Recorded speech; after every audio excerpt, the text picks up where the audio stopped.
ಈಗ ಮಲ್ಲಿಕಾರ್ಜುನ್ ಖರ್ಗೆ ಸಾಹೇಬರು ಕಾಂಗ್ರೆಸ್ ಪಕ್ಷದ ಅಧ್ಯಕ್ಷರು. ಅವರು ಇದರ ಬಗ್ಗೆ ಹೇಳುವಾಗ ಬಹಳ ದಾಖಲೆಗಳು ಸಾಕ್ಷಿಗಳು ಇಟ್ಕೊಂಡು ಹೇಳಿರ್ತಾರೆ. ಸರ್ದಾರ್ ವಲ್ಲಭಭಾಯ್ ಪಟೇಲ್ ಅವರ ಊರಿಗೆ ಹೋಗಿ ಕೆವಡಿಯಾದಲ್ಲಿ ಪ್ರಧಾನಮಂತ್ರಿಗಳು ಭಾಷಣ ಮಾಡುವಾಗ ಸರ್ದಾರ್ ಪಟೇಲ್ರವರ ವಿಚಾರ ಹೇಳುವಾಗ ಇದನ್ನು ಏನು ಹೇಳಬೇಕು ಅಂತ ಗೊತ್ತಾಗೋದಿಲ್ಲ. ಯಾವ ಸರ್ದಾರ್ ಪಟೇಲ್ರವರು 1948ನೇ ಇಸ್ವಿನಲ್ಲಿ ಮಹಾತ್ಮ ಗಾಂಧಿಯವರ ಹತ್ಯೆ ಆದ ನಂತರ ಅದನ್ನು ನಿಷೇಧ ಮಾಡಿದ್ರು. ಅವರು ಬಹಳ ಸ್ಪಷ್ಟವಾಗಿ ಹೇಳಿದ್ರು, ಅವರು ಈ ನಿಷೇಧ ನಾವೇನಾದರೂ ತೆಗಿಬೇಕಾದ್ರೆ ನೀವು ನಿಮ್ಮ ಸಂಘದ ಚಟುವಟಿಕೆಗಳೇನು, ಧ್ಯೇಯ ಉದ್ದೇಶ ಏನು ಅನ್ನೋದನ್ನ ನನಗೆ ನೀವು ಕೊಟ್ಟರೆ, ನಿಮ್ಮ ಕಾನ್ಸ್ಟಿಟ್ಯೂಷನ್ ಅನ್ನು ಕೊಟ್ಟರೆ ಮಾತ್ರ ನಾನು ಒಪ್ಕೊಳ್ತೀನಿ ಅಂತ ಹೇಳಿ ಆ ಕಾನ್ಸ್ಟಿಟ್ಯೂಷನ್ ಕೊಟ್ಟಾದ್ಮೇಲೂ ಸಹ ಕೇಂದ್ರ ಸರ್ಕಾರದ ಆಗಿದ್ದಂಥ ಕ್ಯಾಬಿನೆಟ್ ಅದನ್ನು ರಿಜೆಕ್ಟ್ ಮಾಡಿ ಸರ್ದಾರ್ ಪಟೇಲ್ ಬಹಳ ಸ್ಪಷ್ಟವಾಗಿ ಹೇಳಿದರು, ಈ ಒಂದು ಸಂಘಟನೆ ಕೋಮುವಾದಿ ಸಂಘಟನೆ ದೇಶದಲ್ಲಿ ದ್ವೇಷ ಭಾವನೆಯನ್ನು ಪ್ರಚೋದನಕಾರಿ ಹೇಳಿಕೆಗಳನ್ನು ಕೊಟ್ಕೊಂಡು ಅದರ ಫಲಿತಾಂಶ ಮಹಾತ್ಮ ಗಾಂಧಿಯವರ ಕೊಲೆ ಆಗಿದೆ ಅಂತೇಳಿ ಬಹಳ ಸ್ಪಷ್ಟವಾಗಿ ಹೇಳಿದರು. ಆ ನಂತರ ಅದು ಎಮರ್ಜೆನ್ಸಿನಲ್ಲಿ ಇರ್ಬೋದು, ಇಂದಿರಾ ಗಾಂಧಿ ಅವ್ರ ಮನೆಗೆ ಗೆರಾವ್ ಮಾಡಬೇಕು ಆಗಲೂ ಸಹ ತದನಂತರ RSSನ ನಿಷೇಧ ಮಾಡಿದ್ರು. ಆ ನಂತರ 91ನಲ್ಲಿ ಬಾಬ್ರಿ ಮಸೀದ್ ಕೆಡದಾಗ ಇವೆಲ್ಲವನ್ನು ಇತಿಹಾಸವನ್ನು ನೋಡಿ ನಮ್ಮ ಕಾಂಗ್ರೆಸ್ ಪಕ್ಷದ ಅಧ್ಯಕ್ಷರಾದ ಮಲ್ಲಿಕಾರ್ಜುನ್ ಖರ್ಗೆ ಸಾಹೇಬ್ ಹೇಳಿರ್ತಕ್ಕಂಥದ್ದು ಸತ್ಯಾಂಶ ಇದೆ. ಈಗ ಮಲ್ಲಿಕಾರ್ಜುನ್ ಖರ್ಗೆ ಅವರ ಹೇಳಿಕೆಗೆ ದತ್ತಾತ್ರೇಯ ಹೊಸಬಾಳೆ ಅವರು ಕೂಡ ಪ್ರತಿಕ್ರಿಯೆ ಕೊಟ್ಟಿದ್ದಾರೆ. ಈ ಹಿಂದೆ ಕಾಂಗ್ರೆಸ್ನ ಹಲವು ಹಿರಿಯ ನಾಯಕರು ಈ ಪ್ರಯತ್ನ ಮಾಡಿದ್ರು, ಖರ್ಗೆ ಅವರು ಕೂಡ ಈ ಹಿಂದೆ ಪ್ರಯತ್ನ ಮಾಡಿದ್ರು, ಸಾಧ್ಯ ಆಗಿರಲಿಲ್ಲ. ನ್ಯಾಯಾಲಯ ಮತ್ತೆ ಜನರು ಒಪ್ಕೊಂಡಿರುವಂತಹ ಒಂದು ಸಂಘಟನೆನ ಇವ್ರು ಯಾರು ಬ್ಯಾನ್ ಮಾಡೋಕೆ ಅನ್ನೋ ತರದಲ್ಲಿ ಅವರು ಪ್ರಶ್ನೆ ಮಾಡಿದ್ದಾರೆ. ಮತ್ತೆ ದೇಶದ ಭದ್ರತೆ ಮತ್ತೆ ಸಾಂಸ್ಕೃತಿಕ ಚಟುವಟಿಕೆಗಳನ್ನ ಮಾಡ್ತಿರೋ ಸಂಘಟನೆನ ಹೇಗೆ ಬ್ಯಾನ್ ಮಾಡ್ತಾರೆ ಅಂತ ಪ್ರಶ್ನೆ ಇಟ್ಟಿದ್ದಾರೆ ಅವರು. ದೇಶದ ಭದ್ರತೆ ಅನ್ನೋದನ್ನ ಇವರು ಬಹಳ ಸ್ಪಷ್ಟವಾಗಿ ಹೇಳಿದ್ರೆ ಬಹಳ ಚೆನ್ನಾಗಿರುತ್ತೆ. ದೇಶದ ಭದ್ರತೆಗೋಸ್ಕರ RSS ಅವರು ಏನು ಯಾವ ರೀತಿಯ ಕಾರ್ಯ ಚಟುವಟಿಕೆಗಳು ಮಾಡಲಿ ಅಂತ ಇದುವರೆಗೂ ಸಹ ಹೇಳಿಲ್ಲ. ಮತ್ತೆ ಕಾಂಗ್ರೆಸ್ ಪಕ್ಷದ ಹಿಂದಿನ ಇತಿಹಾಸ ತೆಗೆದುಕೊಂಡಾಗ ಪ್ರಯತ್ನ ಮಾಡಿದ್ರು ಅಂತ ಹೇಳಿ ಹೊಸಬಾಳೆ ಅವರು ಹೇಳಿದ್ದಾರೆ. ಯಾಕೆ ಪ್ರಯತ್ನ ಮಾಡಿದ್ರು ಅಂತ ಹೇಳಿದರೆ, ಹಿಂದೆ 1969ನೇ ಇಸ್ವಿನಲ್ಲಿ ಜಸ್ಟಿಸ್ ರಘುಬರ್ ದಯಾಲ್ ಅವರ ಒಂದು ಕಮಿಷನ್ ಮಾಡಿದ್ರು. ಅಂದರೆ ರಾಂಚಿ, ಹಟಿಯಾ, ಜಮ್ಶೆಡ್ಪುರಲ್ಲಿ ಕೋಮು ಗಲಭೆಗಳಾದಾಗ ನಂತರ ಜಸ್ಟಿಸ್ ಜಗನ್ಮೋಹನ್ ರೆಡ್ಡಿ ಅವರು ಮಾಡಿದ್ರು ಅಹಮದಾಬಾದಲ್ಲಿ ಆದಂತಹ ಕೋಮು ಗಲಭೆಗಳಲ್ಲಿ. ಆಮೇಲೆ ಜಸ್ಟಿಸ್ DP ಮಂಡೋನ್ ಅಂತ ಹೇಳಿ ಅದು ಅವರು ಭಿವಾಂಡಿ ಮತ್ತು ಜಲ್ಗಾಂವಲ್ಲಿ ಆದಂತಹ ಕೋಮು ಗಲಭೆಗಳಲ್ಲಿ. ಮತ್ತೆ ಅದು ಬಿಟ್ಟರೆ ಜಸ್ಟಿಸ್ ಜೋಸೆಫ್ ಅವರು ತಲ್ಲಿಚೇರಿನಲ್ಲಾದಾಗ ಎಲ್ಲ ಕಮಿಷನ್ ಎನ್ಕ್ವೈರಿ ಕೂಡ ನೇರವಾಗಿ ಈ ಒಂದು ಕೋಮು ಗಲಭೆಗಳಿಗೆ RSS ಪ್ರತ್ಯಕ್ಷವಾಗಿ ಕಾರಣ ಅಂತ ಹೇಳಿ ಇಂಡೈಕ್ಟ್ ಮಾಡಿದ್ರು. ಹೊಸಬಾಳೆ ಅವರು ಯಾವ ಸಮಾಜ, ಯಾವ ಕೋರ್ಟ್ ಒಪ್ಕೊಂಡಿದೆ ಹೇಳ್ತಾ ಇದ್ದಾರೆ ಅನ್ನೋದನ್ನ ನನಗೆ ಗೊತ್ತಾಗ್ತಾ ಇಲ್ಲ. ಯಾಕಂದ್ರೆ ಇವ್ರದೆಲ್ಲ ನಾಗ್ಪುರ್ ಯೂನಿವರ್ಸಿಟಿ, ವಾಟ್ಸಪ್ ಯೂನಿವರ್ಸಿಟಿ ಬಂದಿರೋರು, ಅದು ಬೆಂಗಳೂರು ಯೂನಿವರ್ಸಿಟಿನಲ್ಲಿ ಓದಿರ್ತಕ್ಕಂಥವ್ರು ಹೊಸಬಾಳೆ ಅವರು. ಅವ್ರು ಈ ಹೇಳಿಕೆ ಕೊಡ್ತಾರೆ ಅಂತ ಹೇಳಿ ನಮಗೇನು ಬರಲಿಲ್ಲ. ಅಂದರೆ RSSನಲ್ಲಿ ಒಂದು ಕ್ರಿಯೆ ಇದೆ. ಅಂದರೆ ಅಕ್ರಮವನ್ನ ಸಕ್ರಮ ಮಾಡ್ತಕ್ಕಂಥ ಬಹಳ ಚೆನ್ನಾಗಿ ಗೊತ್ತಿದೆ. ಯಾಕಂದ್ರೆ ಇವತ್ತಿಗೂ ಕೂಡ ದೇಶದ ಮೊಟ್ಟ ಮೊದಲನೇ ಭಯೋತ್ಪಾದಕ ಅಂತ ಹೇಳಿ ನಾಥುರಾಮ್ ಗೋಡ್ಸೆನವರು ಅವ್ರು ಘೋಷಣೆ ಮಾಡಿಲ್ಲ. ಇವತ್ತು ಸಹ ಅವರ ಭಾಷೆನಲ್ಲಿ ಹೇಳ್ತಕ್ಕಂಥದ್ದು ಮಹಾತ್ಮ ಗಾಂಧಿ ಅವರ ಮರ್ಡರ್ ಆಗಿಲ್ಲ, ಅದು ವಧೆ ಆಗಿದೆ ಅಂತ ಹೇಳಿ. ವಧ ಅಂದ್ರೆ ಆ ಸಂಸ್ಕೃತ ಭಾಷೆಯನ್ನು ಉಪಯೋಗಿಸ್ತಾರೆ. ಯಾರನ್ನೂ ಮೂರ್ಖನಾಗಿ ಮಾಡೋಕ್ಕಾಗೋದಿಲ್ಲ. ಸರ್, ಈಗ ನೋಡಿ, ಒಂದು ಕಾಂಗ್ರೆಸ್ ನಲ್ಲೇ ಕ್ಲಾರಿಟಿ ಇಲ್ಲ ಅನ್ನೋದು ಹೆಂಗೆ ಅಂದ್ರೆ, ಒಂದ್ ಕಡೆ ಪ್ರಿಯಾಂಕ್ ಖರ್ಗೆ ಅವರು ಹೇಳ್ತಾರೆ RSS ನ ನಿಷೇಧ ಮಾಡಿ ಅಂತ ನಾನು ಎಲ್ಲೂ ಹೇಳಿಲ್ಲ, RSS ಕಾರ್ಯಚಟುವಟಿಕೆಗಳು ಸರ್ಕಾರಿ ಜಾಗಗಳಲ್ಲಿ ಆಗಬಾರ್ದು ಅಥವಾ ಅನುಮತಿ ತಗೊಂಡು ಮಾಡಬೇಕು ಅನ್ನೋಂಥದ್ದನ್ನ ಹೇಳಿದ್ದೆ. ನಿಷೇಧ ಬೇಡ, ನಿಷೇಧ ಮಾಡಬೇಕು ಅಂತ ನಾನು ಎಲ್ಲೂ ಹೇಳಿಲ್ಲ ಅನ್ನೋ ತರದಲ್ಲಿ ಅವ್ರು ಹೇಳ್ತಾರೆ. ಆದ್ರೆ ಮಲ್ಲಿಕಾರ್ಜುನ್ ಖರ್ಗೆ ಅವರು ಹೇಳ್ತಾರೆ ನಿಷೇಧ ಮಾಡಬೇಕು ಅನ್ನೋ ತರದಲ್ಲಿ.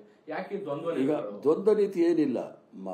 ಪ್ರಿಯಾಂಕಾ ಖರ್ಗೆ ಅವರು ಹೇಳಿರ್ತಕ್ಕಂಥದ್ದು ಸರ್ಕಾರಿ ಜಾಗಗಳಲ್ಲಿ ಏನಾದರೂ ಕಾರ್ಯ ಚಟುವಟಿಕೆಗಳು ಯಾವುದೇ ಸಂಘ ಸಂಸ್ಥೆಗಳು ಮಾಡಿದಾಗ ಸರ್ಕಾರಿ ಪರ್ಮಿಷನ್ ತೆಗೆದುಕೊಳ್ಬೇಕು ಅಂತ ಹೇಳಿದ್ದಾರೆ. ಅಥವಾ ಸ್ಕೂಲು, ಕಾಲೇಜು ಅಥವಾ ಗೌರ್ಮೆಂಟ್ ಎಲ್ಲೇ ಆದ್ರೂ ಕೂಡ. ಇದು ಯಾಕೆ ಹೇಳ್ತಾ ಇದ್ದಾರೆ ಅಂದರೆ, ಕರ್ನಾಟಕ ರಾಜ್ಯದಲ್ಲಿ ಈಗಾಗಲೇ ನೀವು ನಿಮ್ಮ ಗಮನಕ್ಕೆ ಬಂದಿರಬೇಕು, ಸಿಂದಗಿನಲ್ಲಿ ಪಾಕಿಸ್ತಾನದ ಧ್ವಜ ಹಾರಿಸ್ಬಿಟ್ಟು ಅಲ್ಲಿ ಕೋಮು ಗಲಭೆ ಸೃಷ್ಟಿ ಮಾಡಲಿಕ್ಕೆ ಪ್ರಯತ್ನ ಮಾಡಿದರು. ತದನಂತರ ಉಡುಪಿನಲ್ಲಿ ಮೊನ್ನೆ ಒಂದು 3 ತಿಂಗಳ ಹಿಂದೆ ಒಂದು ಹಸು ಹತ್ಯೆ ಮಾಡಿಬಿಟ್ಟು ಅದನ್ನು ಯಾರೋ ಅಲ್ಪಸಂಖ್ಯಾತರು ಮಾಡಿದ್ದಾರೆ ಅಂತೇಳಿ ಅಲ್ಲಿ ಕೋಮು ಗಲಭೆ ಮಾಡಲಿಕ್ಕೆ ಪ್ರಯತ್ನ ಮಾಡಿದ್ರು. ಅವರು ಖರ್ಗೆ ಸಾಹೇಬ್ರು ಹೇಳಿರ್ತಕ್ಕಂಥ 100% ಸತ್ಯ. ರಾಜ್ಯದಲ್ಲಿ ಅಥವಾ ರಾಷ್ಟ್ರದಲ್ಲಿ ಶಾಂತಿ, ಕಾನೂನು ಸುವ್ಯವಸ್ಥೆಯನ್ನು ಕೆಡಿಸಲಿಕ್ಕೆ ಸರ್ವ ಪ್ರಯತ್ನವನ್ನು ಸಹ ಈ ಸಂಘ ಸಂಸ್ಥೆಗಳು ಮಾಡ್ತಾ ಇರೋದ್ರಿಂದ ಇದನ್ನು ನಿಷೇಧ ಮಾಡಬೇಕು ಅಂತ ಹೇಳಿರೋದು 100% ಸತ್ಯ. ಸರ್, ಈಗ ಕಾಂಗ್ರೆಸ್ ಅಲ್ಲಿ ನೀವು ಪ್ರಿಯಾಂಕ್ ಖರ್ಗೆ, ಮಲ್ಲಿಕಾರ್ಜುನ್ ಖರ್ಗೆ ಸೇರಿದಂತೆ ಬೆರಳೆಣಿಕೆಯ ಕೆಲವು ನಾಯಕರು ಮಾತ್ರ RSS ವಿರುದ್ಧ ಮಾತಾಡ್ತಿದ್ದೀರಿ ವಿನಃ ಉಳಿದ ಯಾವ ನಾಯಕರು, ಸಚಿವರು, ಶಾಸಕರು ಯಾರು ಕೂಡ ಮಾತಾಡ್ತಿಲ್ಲ. ಅಂದ್ರೆ ಅವರು ಪರೋಕ್ಷವಾಗಿ RSS ನ ಒಪ್ಕೊಂಡಿದ್ದಾರೆ ಅಂತ ಹೇಗೆ ಅದು? RSS ನ ಒಪ್ಕೊಂಡಿರೋರು ಯಾರು ಕಾಂಗ್ರೆಸ್ ಪಕ್ಷದಲ್ಲಿ ಇರಕ್ ಆಗೋದಿಲ್ಲ, ಬಹಳ ಸ್ಪಷ್ಟವಾಗಿ ಹೇಳ್ತೇನೆ. ಈಗಾಗಲೇ ರಾಹುಲ್ ಗಾಂಧಿ ಅವರು ಹೇಳಿದ್ದಾರೆ, ಕಾಂಗ್ರೆಸ್ ಅಲ್ಲಿ ಇರ್ತಕ್ಕಂಥ ಸ್ಲೀಪರ್ ಸೆಲ್ಗಳನ್ನೆಲ್ಲ ಹೊರಗಡೆ ಹಾಕಬೇಕು ಅಂತಲೂ ಸಹ ಹೇಳಿದ್ದಾರೆ. ಆದ್ರಿಂದ ಅವ್ರು ಹೇಳಿದ್ವು, ಯಾಕಂದ್ರೆ ಎಲ್ರಿಗೂ ಸಹ RSS ಇತಿಹಾಸ ತಿಳ್ಕೊಳಕ್ ಹೋಗೋದಿಲ್ಲ, ನಮ್ಗೆ ಯಾಕೆ ಬೇಕು ಅಂತ ಬಿಟ್ಟಿರ್ತಾರೆ. ನಾವೆಲ್ಲರೂ ಸಹ ವಿದ್ಯಾರ್ಥಿ ದಶೆಯಿಂದ ಬಂದಿರೋದ್ರಿಂದ ನಾವು ಸ್ವಲ್ಪ ತಿಳ್ಕೊಂಡಿರೋದ್ರಿಂದ ನಾವು ಮಾತಾಡಕ್ಕೆ ಹೋಗ್ತಾ ಇದೀವಿ ವಿನಃ ಅದರ ಅರ್ಥ ಯಾರಾದರೂ ಮಾತಾಡಲಿಲ್ಲ ಅಂದ್ರೆ ಅದು RSS ಪರ ಇದ್ದಾರೆ ಅಂತ ಯಾರೂ ಸಹ ಹೇಳಲಿಕ್ಕಿಲ್ಲ. ಆ ಥರ RSS ಪರ ಇದ್ದವರಿಗೆ ಕಾಂಗ್ರೆಸ್ ಪಕ್ಷದಲ್ಲಿ ಜಾಗನೂ ಇಲ್ಲ ಅಂತೇಳಿ ಬಹಳ ಸ್ಪಷ್ಟವಾಗಿ ರಾಹುಲ್ ಗಾಂಧಿ ಅವರು ಹೇಳಿದ್ದಾರೆ. ರಾಜ್ಯಕ್ಕೆ ಸಂಬಂಧಪಟ್ಟಂಗೆ ನವೆಂಬರ್ 21ಕ್ಕೆ ಅಥವಾ 26ಕ್ಕೆ DCM DK ಶಿವಕುಮಾರ್ ಅವರು CM ಆಗಿ ಪದಗ್ರಹಣ ಮಾಡ್ತಾರೆ ಅನ್ನೋ ಚರ್ಚೆ ಓಡಾಡ್ತಾ ಇದೆ ಸರ್. ನವೆಂಬರ್ ಕ್ರಾಂತಿ ಆದ್ಮೇಲೆ ಸಂಕ್ರಾಂತಿ ಬರುತ್ತೆ, ಸಂಕ್ರಾಂತಿ ಆದ್ಮೇಲೆ ಯುಗಾದಿ ಬರುತ್ತೆ, ಬರಲಿ ಬಿಡಿ. ಇವತ್ತು ಕೂಡ ಗಾಂಧಿನಗರ ಕ್ಷೇತ್ರದಲ್ಲಿ ಕೆಲವು ಕಾರ್ಯಕರ್ತರು CM DK ಶಿವಕುಮಾರ್ ಅವರಿಗೆ ಅನ್ನುವಂತ ಜೈ ಘೋಷಣೆಗಳನ್ನ ಕೂಗಿದ್ದಾರೆ. ಈಗ ನಾನು ವಿದ್ಯಾರ್ಥಿ ದಶೆಯಿಂದ ಇದ್ದಾಗ ನಾವೆಲ್ಲ ಜಿಂದಾಬಾದ್ ಕಮಿಟಿನಲ್ಲಿ ಬಂದಿರೋರು. ಜಿಂದಾಬಾದ್ ಯಾಕೆ ಹಾಕ್ತಾರೆ, ಜೈಘೋಷಗಳು ಯಾಕೆ ಹಾಕ್ತಾರೆ ಅಂತೇಳಿ ನಾವೆಲ್ಲ ಡಾಕ್ಟರೇಟ್ ಮಾಡಿರೋದು. ಆದ್ರಿಂದ ಅದು ಅಷ್ಟಕ್ಕೆ ಸೀಮಿತವಾಗಿರಲಿ ಬಿಡಿ. ನವೆಂಬರ್ ಕ್ರಾಂತಿ ಆಗುತ್ತೆ ಸರ್, ಸಂಕ್ರಾಂತಿ ಆಗುತ್ತೆ, ಸಂಕ್ರಾಂತಿ ಆಗುತ್ತೆ. ಅಂದ್ರೆ ನವೆಂಬರ್ ಅಲ್ಲಿ ಸಂಕ್ರಾಂತಿ ಆಗುತ್ತಾ? ಇಲ್ಲ, ಈ ದೇಶದಲ್ಲಿ ಹಬ್ಬ ಹೆಂಗ್ ಬರುತ್ತೆ ಅಂದ್ರೆ ಕ್ರಾಂತಿ ಆದ್ಮೇಲೆ ಸಂಕ್ರಾಂತಿ, ಸಂಕ್ರಾಂತಿ ಆದ್ಮೇಲೆ ಯುಗಾದಿ, ಆತರ ಬರ್ತಾ ಇರುತ್ತೆ, ಅದನ್ನ ನೋಡ್ತಾ ಇರ್ಬೇಕು. ಯಾವುದೇ ಬದಲಾವಣೆಗಳ ಆತರ ಆಗೋದಿಲ್ಲ ಅಲ್ಲ, ಅದಕ್ಕೆ ನಾ ಕಾಂಪಿಟೆಂಟ್ ಅಥಾರಿಟಿ ಅಲ್ಲ ನಾನು ಬದಲಾವಣೆ ಹೇಳಲಿಕ್ಕೆ. ಅದೇನಿದ್ರು ಸುರ್ಜೇವಾಲಾ ಅವರು, ಖರ್ಗೆ ಸಾಹೇಬ್ರು ಹೇಳಬೇಕಾಗತ್ತೆ, ರಾಹುಲ್ ಗಾಂಧಿ ಅವರು ಹೇಳಬೇಕಾಗತ್ತೆ, ವೇಣುಗೋಪಾಲ್ ಹೇಳಬೇಕಾಗತ್ತೆ. ಆದರೆ ಈಗಿರ್ತಕ್ಕಂಥ ರಾಜಕೀಯ ಪರಿಸ್ಥಿತಿಯನ್ನು ನೋಡಿದಾಗ ಎಲ್ಲವೂ ಸಹ ಸುಗಮವಾಗಿ ಹೋಗ್ತಾ ಇದೆ. ಯಾಕಂದರೆ ಸೋಷಿಯಲ್ ಮೀಡಿಯಾ ಭಾಳ ಆಕ್ಟಿವ್ ಇದೆ. ಯಾಕಂದರೆ ಸೋಷಿಯಲ್ ಮೀಡಿಯಾದನ್ನು ನಾವು ಖರೀದಿ ಮಾಡಿ ಸೋಷಿಯಲ್ ಮೀಡಿಯಾದಲ್ಲಿ ನಾವು ನ್ಯೂಸ್ ಹಾಕೋದು. ಸೋಷಿಯಲ್ ಮೀಡಿಯಾಗೆ ನಾವು ಹೇಗೆ ದುಡ್ಡು ಕೊಡ್ತೀವೋ ಆ ಥರ ನ್ಯೂಸ್ ಹಾಕ್ತಾರೆ. ಸೋಷಿಯಲ್ ಮೀಡಿಯಾದಲ್ಲಿ ಹೇಗೆ ದುಡ್ಡು ಕೊಡ್ತೀವೋ ಆ ಥರ ಸುದ್ದಿ ಹರಡ್ತಾರೆ. ಆದ್ದರಿಂದ ಅದಕ್ಕೆಲ್ಲ ಹೆಚ್ಚು ಗಮನ ಕೊಡೋಕ್ಕಾಗೋದಿಲ್ಲ. ಕಾಂಗ್ರೆಸ್ ಪಕ್ಷದ ರೀತಿ ನೀತಿಗಳ ಪ್ರಕಾರ ಅವ್ರದ್ದೇ ಆದ ರೀತಿಯಲ್ಲಿ ಮಾಡ್ತಾರೆ. ನಾವೇನು ಕೇಶವ್ ಕೃಪಾನೋ ನಾಗ್ಪುರ ಯೂನಿವರ್ಸಿಟಿಯಿಂದ ಬಂದು ವಿಚಾರಗಳನ್ನ ತೆಗೆದುಕೊಂಡು ಹೇಳೋರಲ್ಲ. ಸರ್, ಅಶೋಕ್ ಹೇಳಿದ್ದಾರೆ ಅವಕಾಶ ಸಿಕ್ಕರೆ ಚುನಾವಣೆಗೆ ಸಿದ್ಧ ಅಂತ, ವಿಧಾನಸಭೆ ಚುನಾವಣೆ ಕುರಿತು.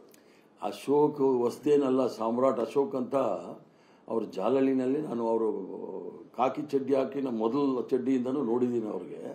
ಅವ್ರು ಅಶೋಕ್ ಅವ್ರು ಹೇಳ್ತಾ ಇರ್ತಾರೆ, ತಿರುಕನ ಕನಸು ಅಷ್ಟೇ ಅವ್ರಿಗೆ ಭಾಳ. ಯಾಕಂದರೆ BJPನಲ್ಲಿ ಏನು ಸರಿ ಇದೆ ಅಂತ ಹೇಳಿದ್ಮೇಲೆ ಆಮೇಲೆ ಅವ್ರ ತಟ್ಟೆನಲ್ಲಿ ಹೆಗಣ ಬಿದ್ದಿದೆ, ನಮ್ಮ ತಟ್ಟೆನಲ್ಲಿ ನೊಣ ಬಿದ್ದಿರೋದು ಹುಡುಕ್ತಾ ಇದ್ದಾರೆ ಅಷ್ಟೇ.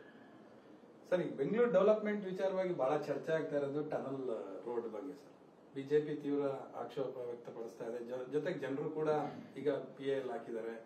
ಅದ್ರ ಜೊತೆಗೆ ಅಂದ್ರೆ ಟನಲ್ ರೋಡ್ ಮಾಡಿದ್ರೆ ದಿನಕ್ಕೆ 600 ರೂಪಾಯಿ ಕೊಟ್ಟು ಓಡಾಡಬೇಕಾದಂತ ಸ್ಥಿತಿ ಇದೆ. ಇಂಥದ್ದು ಯಾರನ್ನೂ ಕೂಡ ಪರಿಗಣಿಸದೆ ಸರ್ಕಾರ ಮುಂದೆ ಹೆಜ್ಜೆ ಇಟ್ಟಿದೆ. ಈಗ ಬೆಂಗಳೂರು ಜಾಗತಿಕ ಮಟ್ಟದಲ್ಲಿ ಬಹಳಷ್ಟು ಜನಪ್ರಿಯ ಆಗಿರ್ತಕ್ಕಂಥ ನಗರ. ಇದರಲ್ಲಿ ಮೂಲಭೂತ ಸೌಕರ್ಯಗಳನ್ನು ಕಲ್ಪಿಸ್ತಕ್ಕಂಥ ಕೆಲಸವನ್ನ ಕಾಂಗ್ರೆಸ್ ಪಕ್ಷ ಯಾವತ್ತೂ ಸಹ ಮಾಡ್ಕೊಂಡು ಬಂದಿದೆ. ಮುಂದೆಯೂ ಸಹ ಮಾಡಲಿಕ್ಕೆ ಒಂದು ಪ್ರಯತ್ನ, ಟನಲ್ ಮೂಲಕ ಮಾಡಲಿಕ್ಕೆ ಪ್ರಯತ್ನ ಮಾಡ್ತಾ ಇದೆ. ಅದರಿಂದ ನಾವೇನು ಬುಲೆಟ್ ಟ್ರೈನ್ ಬಿಡ್ತೀವಂತ ರೈಲ್ ಬಿಡ್ತಾ ಇಲ್ವಲ್ಲ, ನಾವು ಮಾಡ್ತೀವಿ ಅಂತ ಹೇಳಿ ನಾವು ಯಾವುದೇ ಕೆಲಸ ಮಾಡಲಿಕ್ಕೆ ಹೋದಾಗಲೂ ಅಡ್ಡ ಆಗ್ತಕ್ಕಂಥದ್ದು. ಇವರು ಇಷ್ಟು ದಿವಸ ಮಾಡಿದಾರಲ್ಲ, ಭಾರತೀಯ ಜನತಾ ಪಾರ್ಟಿ 11 ವರ್ಷ, ಇವರು ಹೆಚ್ಚು ಕಮ್ಮಿ ಸರ್ಕಾರಗಳು ಮಾಡ್ಕೊಂಡು ಬಂದರೆ ಯಾವುದಾದ್ರೂ ಒಂದು ಜನಪರ ಕಾರ್ಯಕ್ರಮಗಳನ್ನ ಹಮ್ಮಿಕೊಂಡಿದ್ದಾರ ಕೇಳಿ ನೋಡಿ. ಬರೀ ಹಿಂದೂ ಮುಸ್ಲಿಂ ಜಾತಿ ಧರ್ಮದ ಹೆಸರಲ್ಲಿ ಇವರು ರಾಜಕಾರಣ ಮಾಡ್ತಾರೆ ವಿನಃ ಅಭಿವೃದ್ಧಿಗಾಗಿ ಇವ್ರು ಮಾಡಿರ್ತಕ್ಕಂಥದ್ದು ಏನೂ ಇಲ್ಲ. ಅಲ್ಲ, ತಜ್ಞರ ವರದಿಯನ್ನು ಕೂಡ ಕೇಳಲಿಕ್ಕೆ ರೆಡಿ ಇಲ್ಲ, ಅವ್ರ ಕರೆಸಿ ಮಾತಾಡ್ತಾ ಇಲ್ಲ. ಯಾಕಂದ್ರೆ ಜನರಿಗೆ ಇದು ಹೊರೆ ಆಗುತ್ತೆ ಮುಂದೇನೂ ಕೂಡ ಅಂತ. ಈಗ ಮಾನ್ಯ ಡೆಪ್ಟಿ ಮುಖ್ಯಮಂತ್ರಿಗಳು ಬೆಂಗಳೂರು ನಗರದ ಉಸ್ತುವಾರಿ ವಹಿಸಿದ್ದಾರೆ. ಎಲ್ಲರತ್ತೂ ಮಾತಾಡಿ ಅವ್ರ ತೀರ್ಮಾನಕ್ಕೆ ಬರೋಕ್ಕಾಗುತ್ತೆ ವಿನಃ ಕ್ಯಾಬಿನೆಟಲ್ಲೂ ಸಹ ಚರ್ಚೆ ಆಗಿದೆ. ತೀರ್ಮಾನ ಬಂದ ನಂತರ ಆಗಿದೆ. ಯಾರಾದರೂ ಒಬ್ಬರು ನಾವು ಎಲ್ಲದರಲ್ಲೂ ನಾವು ಎನ್ಸೈಕ್ಲೋಪೀಡಿಯಾ ಅಂತ ಯಾರಾದರೂ ತಿಳ್ಕೊಂಡಿದ್ರೆ ಭಾರತೀಯ ಜನತಾ ಪಾರ್ಟಿ ಅವರ ಮೂರ್ಖತನ.